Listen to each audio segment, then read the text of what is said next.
நேற்று ஜெடால IPL action 2025 நடந்து முடிஞ்சிருக்கு. இது இப்போ நம்ம சிஎஸ்கேவோட ஸ்குவாட் எப்படி இருக்குது, யார் யாரெல்லாம் எடுத்திருக்காங்கன்றதை தான் பார்க்க போகிறோம். Welcome to cric news. நம்மளோட சேனல் இது வரைக்கும் பார்க்கலன்னா சப்ஸ்கிரைப் பண்ணிக்கோங்க, இந்த வீடியோக்கு லைக் பண்ணிக்கோங்க. நம்ம வீடியோக்குள்ளே போகலாம். ஃபஸ்ட்டு இந்த ஆக்ஷன் போகிறதுக்கு முன்னாடி ஐபிஎல் ரூல்ஸ் படி நம்மளால் 6 பேர் ரீட்டைன் பண்ண முடியும். அதில் 5 கேப்டு, 1 அன்கேப்டு பிளேயரு. ஸோ நம்ம வந்து 4 கேப்டு அன்கேப்டு பிளேயராக தலை தோனி ரீட்டைன் பண்ணியிருந்தோம். இப்போ ரிட்டென்ஷன் லிஸ்ட்டை ஃபஸ்ட்டு பார்த்துடலாம். ஃபஸ்ட்டு நம்ம கேப்டன் ருத்ராஜ் கெய்க்வாடை 18 crores ஃபஸ்ட்டு ரிட்டென்ஷன் பண்ணியிருந்தோம். அதுக்கடுத்து செகண்ட் வந்து பத்திரனாவை 13 crores சிவம் டூபேயை 12 crores ரிட்டைன் பண்ணியிருந்தோம். அப்புறம் ஃபோர்த்து திரும்பியும் ஜடேஜாவை 18 crores ரிட்டைன் பண்ணியிருந்தோம். அப்புறம் தலை தோனியை அன்கேப்டு பிளேயர் ரூல் படி அன்கேப்டு பிளேயராக 4 கோடிக்கு ரிட்டைன் பண்ணியிருந்தோம். இந்த 5 பிளேயர்ஸை வச்சுட்டு பேலன்ஸ் 55 crores நம்ம வந்து ஆக்ஷனுக்கு போகிறோம். ப்ளஸ் நம்மக்கிட்ட ஒரு ஆர்டிஎம் கார்டு வேறு இருந்தது. அது வந்து நம்ம கேப்டு அண்ட் அன்கேப்டு எந்த பிளேயர் வேணாலும் யூஸ் பண்ணுற மாதிரி தான் இருந்தது. இந்த மாதிரி சுச்சுவேஷனில் தான் நம்ம ஆப்ஷனுக்குள்ளே போனோம். டே 1 நம்ம ஃபஸ்ட்டு பிக்காக டெவான் கான்வேயை 6.25 crores எடுத்தோம். பஞ்சாபோட ஒரு நல்ல ஃபைட் பண்ணி டெவான் கான்வே நம்ம எடுத்தோம். செகண்ட் அவர் எடுத்த கையோடையே ராகுல் திரிபாத்தியையும் நம்ம வந்து 3.4 crores எடுத்தோம். ஆக்சுவலாக ராகுல் திரிபாத்தி ஒரு குட் பிக் தான். ஏன் அப்படின்னா நம்ம வந்து 2017 டோனி அண்ட் ஃப்ளெமிங் கீழே ராகுல் திரிபாத்தி ஒன் டவுனில் சூப்பராக தான் விளையாண்டுருந்தார். அதுக்கப்புறம் அவர் ரொம்ப நாள் சிஎஸ்கே டீம் எடுப்பாங்கன்னு நினச்சிருந்தோம். ஆனால் கடைசியில் 2025 ஆக்ஷனில் தான் ராகுல் திரிபாத்தியை நம்மளால் எடுக்க முடிஞ்சது. அதுக்கடுத்து நம்ம ஆல்ரவுண்டர் செட்டில் உடனே நம்மளோட அண்ணா அண்ணாவை 9.75 crores அஸ்வின் எடுத்தோம். 10 வருஷம் கழித்து அஸ்வின் அண்ணா வந்து நம்ம சிஎஸ்கே சேப்பாக்கில் விளையாட போகிறாரு. அவரோட இம்பேக்ட் எப்படி கொடுப்பாரு, சேப்பாக்கில் அவர் எப்படி தனியாக விளையாடுவாருன்றது உங்கள் எல்லாருக்குமே தெரிஞ்சிருக்கும். அதுக்கடுத்து ரச்சின் ரவீந்திராவை 4 crores நம்ம ஆர்டிஎம் பண்ணி பஞ்சாப் கிட்ட இருந்து வாங்கினோம். ஆக்சுவலாக 3.4 crores பஞ்சாப் வாங்கியிருந்தாங்க.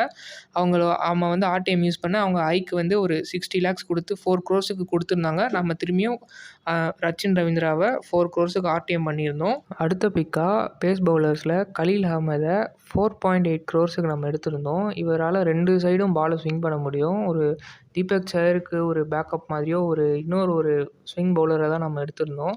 அதுக்கடுத்து ஸ்பின்னர் செட்டில் நூர் அகமதை 5 crores நம்ம பை பண்ணியிருந்தோம். ஜிடி ஆர்டிஎம் கார்டு யூஸ் பண்ணியிருந்தாங்க. ஆனால் நம்ம சிஎஸ்கே டேரெக்டாக 100%, அதாவது 10 crores 5 crores 10 crores ஹை கொடுத்து நம்ம நூர் அகமதை சீல் பண்ணியிருந்தோம்.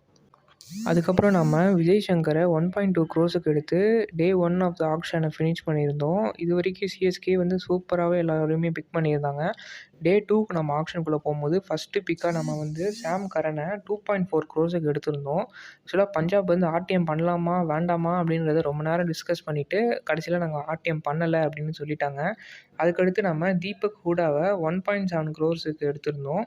அதுக்கடுத்து லைனாக நம்ம யாரெல்லாம் எடுத்தான்றதை பார்க்கலாம். அன்ஷுல் கம்போஜ் ஒரு பேஸ் பவுலரு, அவர் வந்து 3.4 crores எடுத்திருந்தோம். ஆக்சுவலாக இவர் வந்து லாஸ்ட் சீசன் மும்பைக்காண்டி விளையாண்டுருந்தார். ஆக்சுவலாக இவர் வந்து ஒரு அன்கேப்டு பிளேயரு. ஆனால் ரீசெண்டாக அவர் வந்து ஒரு ரஞ்சி மேட்ச்சில் 10 wickets இன் இன்னிங்ஸ் எடுத்திருந்தார். ஸோ அவரோட பெர்ஃபார்மன்ஸ் எப்படி கொடுத்துருவார் அப்படின்றத நீங்களே கெஸ் பண்ணிக்கோங்க. அதுக்கடுத்து நம்ம பத்திரனாக்கு பேக்கப்பாக நேத்தன் எலிஸை 2 crores எடுத்திருந்தோம். இவருமே பஞ்சாப் வந்து ஆர்டிஎம் அவங்க பண்ணாங்க. நம்ம ஹைக்கு வந்து ஒரு 60 lakhs, அதாவது 1.4 ஒரு 2 crores ஹைக் கொடுத்துருந்தோம். அதுக்கப்புறம் பஞ்சாப் வந்து வேண்டாம் அப்படின்னு சொல்லிட்டாங்க. ஸோ நேத்தன் எலிஸும் நமக்கு கிடைச்சிட்டாரு. அதுக்கடுத்து பேஸ் பவுலர்ஸில் இன்னும் கொஞ்சம் கான்சன்ட்ரேட் பண்ணலாம் அப்படின்னு குர்ஜப்னீத் சிங்கை வந்து 2.2 crores எடுத்தோம். இவர் வந்து ஒரு லெஃப்ட் ஆர்ம் பேசரு, நம்ம டிஎன்பிஎல்லாம் ஆடிருக்காரு, ஒரு குட் பேசர் தான். அதுக்கடுத்து நம்ம வானிஷ் பேடி அப்படின்றவரை 55 lakhs எடுத்திருந்தோம். ஸ்ரேயாஸ் கோபால் இவர் வந்து ஸ்பின் பவுலரு, 30 lakhs எடுத்திருந்தோம். ஒரு பேக்கப் ஸ்பின்னராக நம்ம யூஸ் பண்ணிக்கலாம். அதுக்கடுத்து ஆண்ட்ரே சிதாத் இவர் வந்து ஒரு 30 lakhs எடுத்திருந்தோம். அப்புறம் ஆர்எஸ் கோஷ் அப்படின்ற ஒரு பிளேயர் 30 lakhs எடுத்திருக்கோம். ஷைக் ரஷீத் இவர் வந்து ஒரு பேட்ஸ்மேனு, இவர் வந்து ஒரு பேக்கப்பாக 30 lakhs எடுத்திருந்தோம். அப்புறம் முகேஷ் சௌத்ரி இவங்களையும் 30 lakhs எடுத்திருந்தோம். இந்த 2 பேருமே ஷைக் ரஷீத் அண்ட் முகேஷ் சௌத்ரி இவங்க 2 பேருமே லாஸ்ட் ஒரு 2 yearsஆகவே சிஎஸ்கே கேம்பில் தான் இருந்துட்டு இருந்தாங்க. ஸோ அவங்க ஒரு ப்ரெசன்ஸ் இருக்கணும் அப்படின்றதுக்காக 30 lakhs பேஸ் ப்ரைஸில் எடுத்திருந்தோம். அதுக்கடுத்து கடைசி நம்ம கமலேஷ் நாகர்கோட்டி இவரும் ஒரு இந்தியன் பேசர் தான், அன்கேப் பிளேயரு. அவரையும் நம்ம 30 lakhs எடுத்துகிட்டு 25 பிளேயர்ஸோட 7 ஓவர்சீஸ் பிளேயர்ஸு பேலன்ஸ் வந்து நம்ம பர்ஸில் வந்து 5 crores இருந்தது. ஸோ ஃபுல் பர்ஸை யூஸ் பண்ணிவிட்டு ஒரு நல்ல டீமாகவே தான் ஃபார்ம் பண்ணியிருந்தோம். என்னோட ஒப்பீனியனில் நான் வந்து சிஎஸ்கேக்கு 10க்கு எவ்வளோ ரேங்க் கொடுப்பேன் அப்படின்னா அரவுண்ட் ஒரு 8 ரேங்க் அந்த மாதிரி கொடுப்பேன். ஏன் அப்படின்னா நம்ம வந்து ஒரு இந்தியன் எக்ஸ்பீரியன்ஸ்டு பேசரை நம்ம எடுக்க விட்டுட்டோம். என்னதான் அன்ஷுல் கம்போஜ் வந்து ஒரு நல்லா வளர்ந்து வர டேலண்ட்டாக இருந்தாலுமே, பத்திரானாவோட போடுறதுக்கு டெத் ஓவர்ஸில் ஒரு பவுலர் தேவை, பேஸ் பவுலர் தேவை. ஆனா அது எக்ஸ்பீரியன்ஸான இருந்தா இன்னும் கொஞ்சம் நல்லா இருந்திருக்கும். அது கொஞ்சம் மிஸ் பண்ணிட்டோம்.